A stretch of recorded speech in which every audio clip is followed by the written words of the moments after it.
Buenas noches, una misión nueva de un programa especial de Malvinas que se va a titular Malvinas, las traiciones. Esto es un trabajo que me preparó mi nuevo amigo Javier Llorens de Córdoba, que es un compendio de conversaciones vía correo electrónico que estuvo con el editor general del diario Clarín, Ricardo Hiselbaum, que también es coautor del libro Malvinas, la trama secreta. Más o menos haré un poquito lo que me dijo Javier Llorens, y escuchen con detenimiento que hay cosas muy interesantes acá que no las saben y que nadie se las dijo nunca con una cámara de adelante. Esto que voy a escuchar yo, la mayoría de las cosas no la han escuchado nunca. Los representantes de la desinformación achacan la culpa de la guerra a dos demonios, Thatcher y Galtieri, y se rayan enteramente en los enormes intereses que estaban en juego, que hoy se manifiestan con la explotación de las reservas de hidrocarburos en la zona en disputa, y con la reciente denominación de Tierra de la Reina Isabel al territorio antártico que reclaman Argentina y Chile. Cualquier conocedor del conflicto sabe muy bien que el escollo insalvable que tuvieron las negociaciones diplomáticas previas a la guerra de 1982 y durante el transcurso de esta fue la palabra deseos, cuya articulación le había sido negada al Reino Unido en las reiteradas resoluciones de la ONU, que ordenan tener en cuenta solo los intereses, no los deseos de los kelpers. En consecuencia, el factor determinante que impidió evitar la guerra de 1982 fue el empeño tenaz puesto por el Reino Unido con el apoyo de Estados Unidos de reimponer el término deseos con distintas variantes y disimulos y reemplazos de intereses. Pese a los enormes esfuerzos que hicieron las cúpulas de las tres fuerzas armadas integrantes de la Junta Militar, que lo menos que querían hacer era la guerra contra las potencias a quien consideraban aliadas estratégicas en la Guerra Fría, y también en la Guerra Sucia, que habían practicado en nombre de los ideales occidentales y cristianos, mediante conculcar salvajemente los ideales occidentales y cristianos. También sostiene la versión de origen inglés que el crimen de guerra del crucero General Belgrano fue efectuado por Thatcher a los efectos de hacer caer las negociaciones cruzadas a través del presidente Belgrano Belaúnde Terry, cuyas condiciones supuestamente ya habían sido aceptadas por el liderazgo argentino. Y así Thatcher supuestamente pudo hacer su guerra personal. Curiosamente, esta hipótesis fue echada a rodar por el expresidente de la petrolera inglesa Shell, Desmond Rice, de larga actuación en Argentina en su libro Hundan al Belgrano. No obstante, las evidencias señalan exactamente lo contrario, apuntando que ese crimen de guerra innecesario y desproporcionado tuvo en realidad por objeto impactar directamente en la mente de los integrantes de la Junta Militar, a los efectos que aceptaran el ultimátum cursado a través de Belaúnde Terry por el mediador y secretario de Estado Alexander Haig, junto con el canciller inglés Pym, a donde habían cambiado la maldita palabra deseos de los isleños por su sinónimo puntos de vista de estos, acorde con los prestados por Haig en los documentos que han aparecido de que los integrantes de la Junta Militar había que asustarlos pero no enojarlos. El ataque a Belgrano sería así una variante del terrorismo de Estado, acorde con las teorías médicas que dicen que en las guerras tienen en realidad por objeto golpear la mente de quienes las lideran en el campo adversario para forzarlos a su rendición. Explícita o implícita, como habría sido el caso si la Junta Militar aceptaba tener en cuenta los deseos de los isleños, que era el objetivo peremptorio y renunciable deseado por el gobierno inglés de entonces. Para masacrar 323 marinos innecesariamente, para imponer la autonomización de 1.600 habitantes de una isla remota del Atlántico Sur, suena algo descabellado. Máxime si detrás se mueven intereses petroleros, como los representados por el pseudo historiador Rice. Imposible de sostener ante un tribunal internacional, y menos aún ante la opinión pública mundial. Por esta razón, para que la idea fuerza inglesa de la autodeterminación no quedara definitivamente manchada con la sangre de 323 marinos argentinos, el Reino Unido recurrió a la desinformacia de procurar que no se conectaran de manera alguna ambos eventos. E incluso con la intervención del petrolero y pseudohistoriador Rice, precavidamente dieron vuelta a la interpretación lógica de esos hechos, llegando al extremo de sostener absurdamente que ese crimen de guerra no fue para imponer los deseos de los isleños, sino para imponer una guerra absurda. Y acá nuevamente nos encontramos con la postura que parece boba, pero no es para nada cándida, porque casualmente ella preserva el argumento estratégico del Reino Unido para retener las Malvinas y explotar su petróleo, centrado exclusivamente en el derecho a la autodeterminación de los 1.600 isleños oriundos de allí. Claro está que esa férrea e implacable decisión por parte del Reino Unido de explotar a fondo la oportunidad del inoportuno desembarco argentino en Malvinas, a los efectos de dar vuelta la derrota diplomática de Naciones Unidas, llegando incluso al hecho despiadado del general Belgrano, lleva necesariamente a cualquier mente inquieta a plantear una reinterpretación total de los acontecimientos. Esta inclaudicable determinación del Reino Unido de imponer a toda costa los deseos de los isleños en sustitución de sus intereses abre grave e inquietante interrogante. Si el Reino Unido no habrá inducido de alguna manera a los integrantes de la Junta Militar a ocupar militarmente las islas para así poner en rediscusión esa cuestión esencial para poder retener las islas que le había sido negada por Naciones Unidas. Acorde con la definición de que la guerra o la amenaza de hacerla es la continuación de la diplomacia por otros medios. Pero en el mundo moderno la amenaza de hacerla o hacerla solo es legal cuando se ejerce en legítima defensa. Y para eso es indispensable como paso previo que los militares argentinos desembarcaran en las islas. Curiosamente, el diario Clarín se encargó de insinuar esta inquietante hipótesis en la nota del día siguiente de su corresponsal en Londres, María Laura Viñolo, cómo una mujer engañó a la Junta con el apoyo de Estados Unidos en la guerra. En ella afirma que el embajador inglés de Estados Unidos, Nicholas Henderson, que como buen inglés parece ser un zorro sembrando pistas falsas, tenía la sospecha de que Estados Unidos había alentado a la Junta Militar Argentina a ocupar las islas. A través de dos de sus altos funcionarios, la embajadora de Naciones Unidas, Jane Kilpatrick, y su secretario para Asuntos Latinoamericanos, Thomas Enders. Basaba sus sospechas en que casualmente Enders había visitado Buenos Aires en marzo de 1982, 2 semanas antes de la ocupación argentina, oportunidad en que habría hecho el famoso guiño de manos afuera que dio a entender a Galtieri que Estados Unidos consentiría con la recuperación de las islas, en trueque por los servicios prestados por el ejército argentino en la guerra sucia de Estados Unidos practicaba en Centroamérica. Si Clarín se hubiese animado a profundizar esa información, se habría encontrado con unos datos elocuentes, públicos y notorios, que no se le pueden escapar a ningún buen periodista. Consistente en que Enders, junto con Hayek, eran socios de la consultora estratégica Kissinger Associates in Company, cuya cabeza era nada menos que el secretario de Estado Henry Kissinger, quien casualmente también había visitado a la Argentina a fines de 1981, a la par que se producía la caída del general Viola y el encumbramiento del general Galtieri,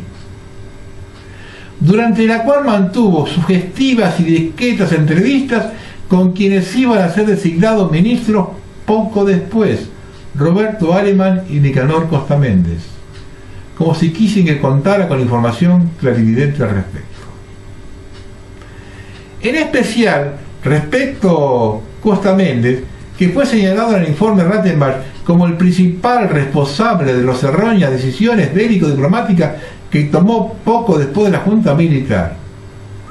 en el que también se señalan los intereses petroleros que contaminaban a nuestro canciller de hierro, como presidente de la CGC, Compañía General de Combustible, vinculada con la Shell inglesa, e involucrada en el affair de la nafta adulterada que se desarrolló en forma paralela al conflicto de Malvinas. Con la excusa de preparar su memoria y brindar una explicación de su actuación ante la Comisión Rattenbach, al abandonar el cargo, Costa Méndez se llevó toda la documentación que se había generado durante su gestión en relación a las Malvinas, la que nunca más apareció,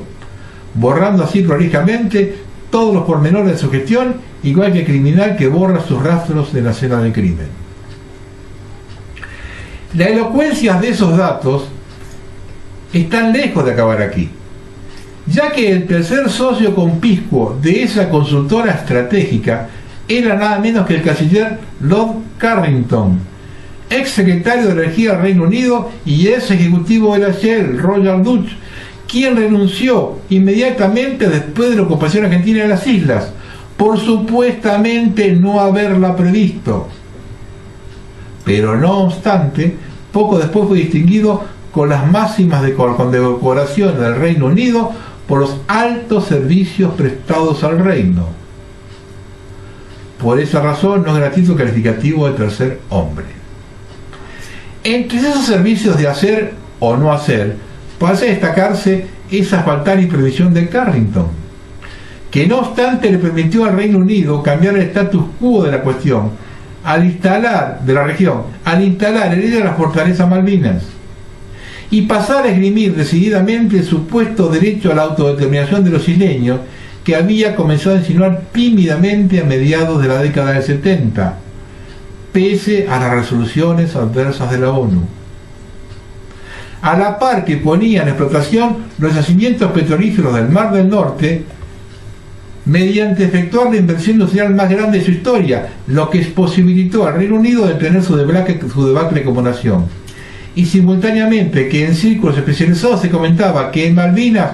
podían existir reservas de petróleo 9 veces superiores a la del Mar del Norte. Otro tanto sucedió con el embajador inglés en Argentina, Anthony Williams,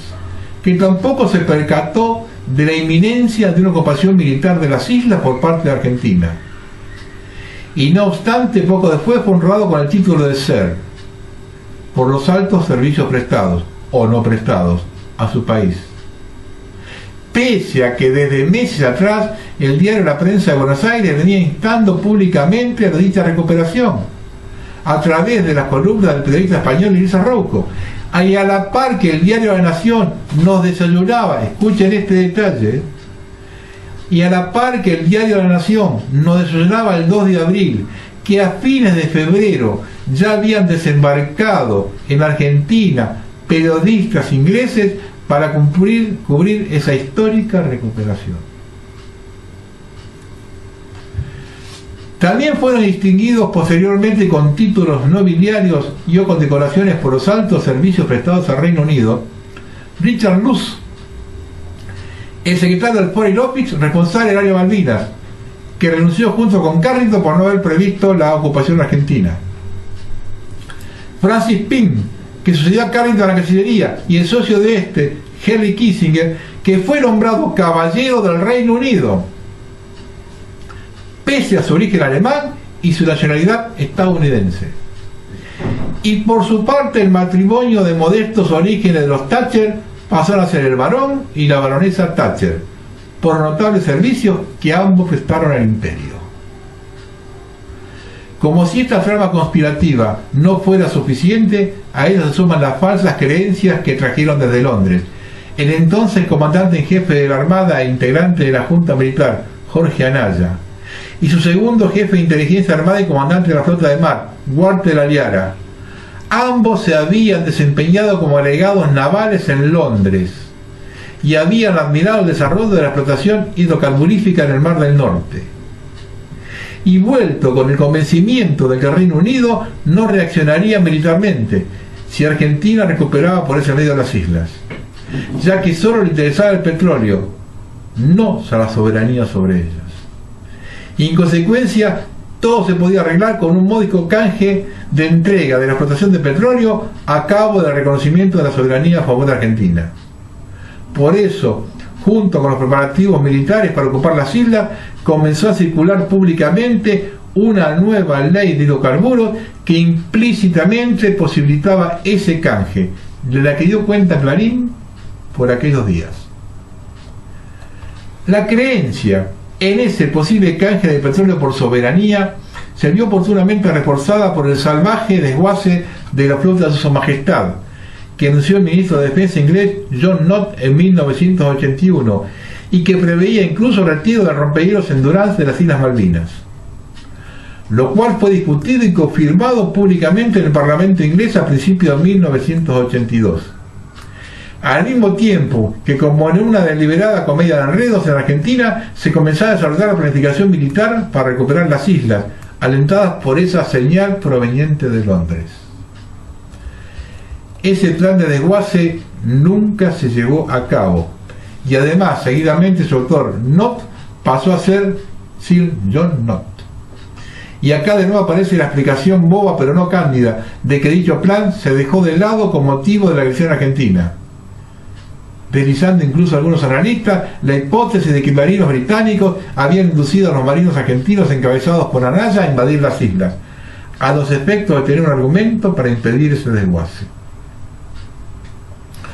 Como si el Reino Unido no fuera una potencia nuclear experta en disuasión estratégica, que cuenta con una diplomacia con 1000 años de historia considerada la mejor del mundo,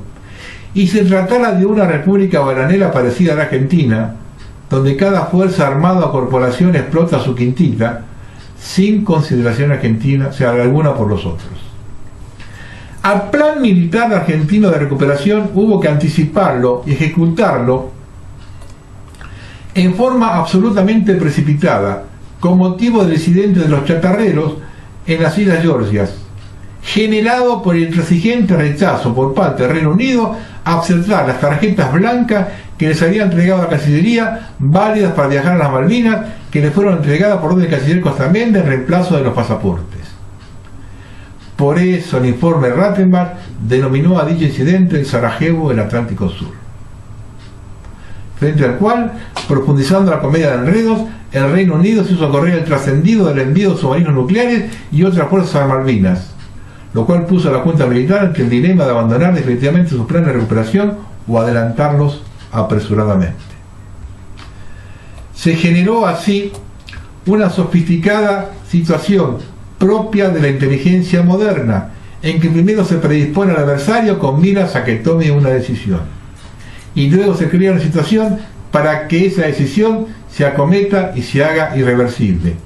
y se la lleve a cabo improvisadamente en las peores circunstancias, concretándose en el caso de Malvinas en una oportunidad que, como lo expresó el informe Rattenbach, favoreció fundamentalmente al enemigo inglés. Ese rol de agente provocateur lo desempeñó el contrato firmado por el chatarrero Davidoff con una firma de Edimburgo en 1979, y cuya ejecución en el terreno, nuevamente como una deliberada comedia de enredas, se puso en marcha junto con los planes militares para recuperar las islas en 1982. En consecuencia, diversos analistas sostienen que el Reino Unido no recibió sorpresa alguna por la recuperación de las Islas Malvinas por parte de Argentina, sino que por el contrario, los grandes sorprendidos fueron los integrantes de la Junta Militar, ante la veloz reacción militar y diplomática inglesa. Con el inmediato envío de la Task Force, que parecía estar a la espera de la ocupación argentina, y con la resolución 502, que condenó a Argentina como país agresor, legitimando así dicha reacción militar, a que los integrantes de la Junta Militar habían descartado totalmente. De esa manera, tras la tardía llamada del presidente Reagan a Galtieri pidiéndole que desistiera de la ocupación, cuando la operación ya era irreversible por haberse establecido el silencio de radio previo a ella, comenzó a desintegrarse el cuadro de situación absolutamente falso, que llevó a la Junta Militar a recuperar las islas, en cuya creación no fueron ajenos los dos grandes diarios argentinos, Clarín y La Nación, ayudados por su agencia Diarios y Noticias, que casualmente habían puesto en funcionamiento pocos días antes, los cuales, El 2 de abril y subsiguientes se encargaron de fervorizar a la opinión pública interna por el logro de recuperación, obligando así a la Junta Militar a cambiar su plan militar inicial de ocupar para negociar, dejando para ello una mínima guarnición en la isla por el de reforzar para defender y obligar a negociar, transformándose así el plan original en una aventura militar tal como lo señaló el informe Rattenbach. Es lamentable que entonces el diario Clarín no haya crecido su sentido crítico y su función de contrapoder que ahora se arroja para impedir o al menos hacer razonar respecto de esa aventura militar, y por el contrario se hizo lo que se hizo, que efectivamente fue instarla para que se concretara. En consecuencia, los integrantes de la Junta Militar se vieron obligados a improvisar planes de defensa de las islas que nunca habían estado dentro de sus cálculos de probabilidades. De esa manera, la sorpresa táctica o estratégica que entorpeció duramente los planes de recuperación ingleses no la dio el desembarco argentino en la isla, sino la aviación argentina, que intentó impedir el desembarco inglés en las islas, jugándose al límite de sus posibilidades, con gran sacrificio de vidas y máquinas. Gesta que es más reconocida en el mundo entero que en Argentina, por la acción de los grandes medios que como Clarín la silenciaron obstinadamente. Y en esta gesta nuevamente brilló la previsora astucia británica, cuya industria bélica nos proveyó de artilugios de dudosa calibración, que en vez de funcionar como bombas, lo hacían como cascote lanzado de catapultas, propias de guerras medievales. Lo mismo pasó con los modernos torpedos filo guiados que iban para cualquier lado porque sus hilos se cortaban, los cuales sucesivamente fueron desechados por el capitán submarino Antonio Conqueror para hundir al Belgrano, por su baja fiabilidad. Según algunos analistas, si ciertos artilugios hubiesen funcionado como debían, podían haber cambiado el curso de la guerra u obligado a una salida diplomática que no estaba dentro de las previsiones del Reino Unido. Pero a muy pocos países se les ocurre hacer la guerra fiándose en las armas provistas por el enemigo. La desintegración de los planes originales llevó también a la Junta Militar a arrojarse a los brazos de la mediación de Hyde, el socio de Kissinger, Carrington y Enders, como única tabla de salvación,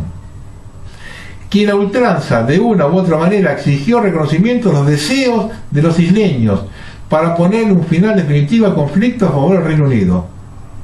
En su total extravío debe reconocerse que los integrantes de la Junta Militar tuvieron la entereza de no reconocer esos deseos a costa de su fracaso personal y profesional, cuando hoy hay varios políticos, comunicadores sociales y fuerzas vivas que estarían deseosos de hacerlo. Se impuso así nuevamente el acerto del estratega chino Sun Tzu, que hace 2500 años dijo que la guerra es el arte del engaño, con el agravante de que una sustancial parte del paquete accionario del Grupo Clarín ha sido colocado en Londres, lo que lamentablemente abre la sospecha de que algo a cambio de algo, o peor aún, de que el principal diario argentino esté editorialmente controlado desde Londres, en cuyo caso sería un poderoso quinta columnista. En ese entonces, la habilidad británica consistió primero en inocular la idea de un plan de recuperación de las islas basado en la no reacción militar británica y la posibilidad de negociar petróleo por soberanía. Segundo, en precipitar la ejecución de dicho plan con el incidente de las Islas Georgia. Y tercero, mantener la cerrada la Junta Militar y las Fuerzas Armadas en Malvinas, haciendo abortar ese plan de ocupar para negociar mediante una maniobra de pinzas. Por un lado, la veloz reacción diplomática y militar británica con la resolución 502 y el envío de la Task Force. Y por otro lado, como lo expresa el informe Rattenbach, la enfervorización de la población argentina con ese efímero logro, en la que tuvieron gran responsabilidad los medios de comunicación liderados por Clarín, La Nación y Diarios y Noticias. Así se hizo imposible para la Junta Militar el retiro de tropas que habían programado sin un gran costo político interno, y se puso la mediación de Hyde, que brindó como única salida el dichoso referéndum. El punto de partida equivocado fue justamente el plan original de ocupar militarmente para conmover la diplomacia, que dependía de imponderables absurdos, como el que no hubiera un solo inglés herido, ni con un rasguño, usando ese instrumento militar a contrapelo de su rol, que es no hacer ningún daño ni baja, sino hacer el mayor daño y las máximas bajas. Eso es cierto. Eso es cierto. A un temeroso timorato no respeta a nadie. Al timorato no respeta a nadie. Pero casualmente había un fotógrafo argentino de origen inglés que se las ingenió para sacar de las islas, el mismo día de su recuperación por Argentina, el 2 de abril, imágenes de los soldados británicos con la cara contra el piso tras su rendición, que al ser publicadas en la tapa de los diarios ingleses al día siguiente, causaron gran conmoción a la opinión pública británica, dando la razón al acerto que dice que una imagen vale más que 1000 palabras. La pureza intelectual de los integrantes de la Junta Militar nos llevó a creer que evitando daños físicos no había ulterioridades, sin ponderar que hay otros factores psicosociales tanto más potentes, como son la humillación y el triunfo. Y señor, esto es cierto, que pueden ser magnificados en el imaginario colectivo por los medios de comunicación. Y paradójicamente ambos factores fueron articulados en contra de los planes de la Junta Militar, la humillación externa y un triunfalismo interno. Otro punto de partida equivocado es el caso de la autodeterminación o deseos de la población, que no apareció en 1982, sino que es el principio general fijado por la ONU en la resolución 1514 de 1960 para la descolonización, y el gran triunfo argentino de 1965 con la resolución 2065 fue haber modificado particularmente para Malvinas ese principio, a establecerse que debían tenerse en cuenta no los deseos sino los intereses de la Argentina, de los isleños, por tratarse de una población foránea implantada tras la ocupación en 1863. Y no antes a ese acontecimiento en 1964, como menciona Clarín, sino en 1968. Vino la oferta informal del laborista Lord Chalfont de restituir a las Islas Malvinas sin otra condición que se garantizaran los intereses de los isleños. Tras haber erradicado en el interior a los 1.800 habitantes de la isla de Diego García, que era una base de carboneo en el Océano Índico, similar a la de Malvinas, sin respeto alguno por los deseos de los chagosianos, isleños oriundos de ahí, que aún claman por su derecho a volver, a los efectos de instalar una base militar de Estados Unidos que impusiera como un campo de concentración como Guantánamo, estando ese antecedente. La oferta por Malvinas, no obstante, desató una airada reacción por parte de los conservadores, encabezados en la Cámara de los Lores, nada menos que por Lord Peter Carrington, quien entonces hizo una exacerbada defensa de las islas, a las que paradójicamente luego, en 1982, como canciller, aparentemente las descuidó, y dijo que Argentina las recuperara, al menos momentáneamente. Casualmente, en ese momento, el canciller entonces también era Costa Méndez, ministro de Onganía, a quien algunos diplomáticos achacan de haber desperdiciado esa gran oportunidad para recuperar Malvinas, por haber tardado una enormidad en responder,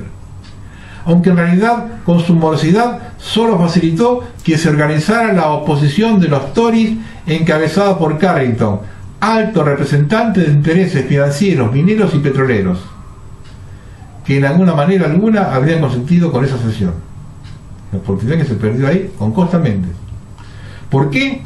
Porque en los círculos especializados se hablaba del petróleo offshore que rodeaba el Mar del Norte, que 7 años después se puso en explotación en base a novedosos derechos del mar,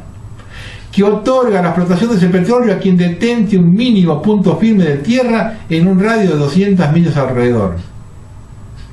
estimándose al mismo tiempo que en torno de las Islas Malvinas, que tenía condiciones geológicas parecidas a de las Islas Británicas, podía existir aún mucho más petróleo. Por esa razón, a partir de ahí, se podría decir con palabras de Churchill que las Malvinas o Falkland pasaron a ser un objetivo estratégico supremo para el Reino Unido. No siendo casual que la Convención sobre Derechos del Mar haya sido aprobada el 30 de abril de 1982, en víspera del comienzo de la guerra. Luego la propuesta de Lord Chalfont, vino el shock petrolero de 1983 motivado por el embargo árabe durante la guerra de Yom Kippur, que decuplicó el precio del petróleo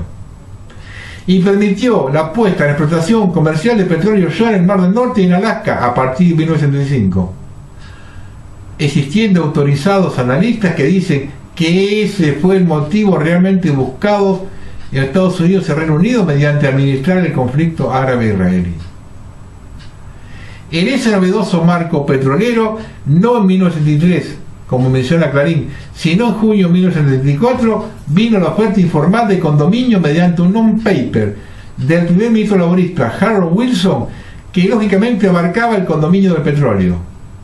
pero no obstante quedaba sujeto a su operación por parte de los isleños, poniendo así peligrosamente de nuevo los deseos de estos como árbitro supremo, lo que para nada se condecía con el mandato de la ONU. La propuesta informal fue retirada tras la muerte de Perón. Pero más que propuesta parece ser un globo del centro laborista, para matizar la cuestión álgida del deseo de los isleños. Dado que en 1973, simultáneamente con la guerra de Yom Kippur, que hizo posible la explotación del petróleo offshore, el Reino Unido, bajo el gobierno conservador de Edward Heath, había hecho una presentación formal en la ONU desconociendo la resolución 2065. Al expresar que era fundamental que se reconozca el derecho de los isleños a la libre determinación y se les permita expresar sus deseos al respecto. Sonsonete que el Reino Unido repite hasta la fecha, diciendo que el objetivo supremo es para ese ocultar, en realidad es este petróleo. No obstante, en 1979, con la intervención de Martínez Dios y Lord Carrington como canciller, surgió una nueva propuesta alternativa a la solución Hong Kong, consistente en un reconocimiento de soberanía a favor de Argentina y reto arriendo a favor del Reino Unido por un plazo de 50 años. Durante el plan, esto se llevaría el petróleo y a su financiación nos devolvería la soberanía. El mismo se cayó a mediados de 1980 por la resistencia a tanto de los isleños, a lo que se les había sobreestimulado con la autodeterminación, como de algunos integrantes de la cúpula militar argentina, entre ellos Galtieri, que consideraron leonino quedarse sin el petróleo y despedir el reconocimiento de la soberanía, reclamando que al menos se cambiara lo uno por lo otro, siendo esta la base del plan militar argentino, por lo que se decidió la recuperación de Malvinas en 1982. Creyeron que el canje era posible. La no intelección de esa decisión de alta estrategia relacionada con el aseguramiento real de la soberanía energética en este planeta convulso y recursos naturales fue el que llevó al fracaso al plan argentino de 1982 y sus ejecutores. Hay una trama secreta. Esto no se sabía ni se dice. Todos estos pormenores que hubo adentro, que vienen a corroborar todo lo que dije yo en el programa anterior, que lo que nos hicieron fue una excelente cama armada durante décadas. Buenas noches.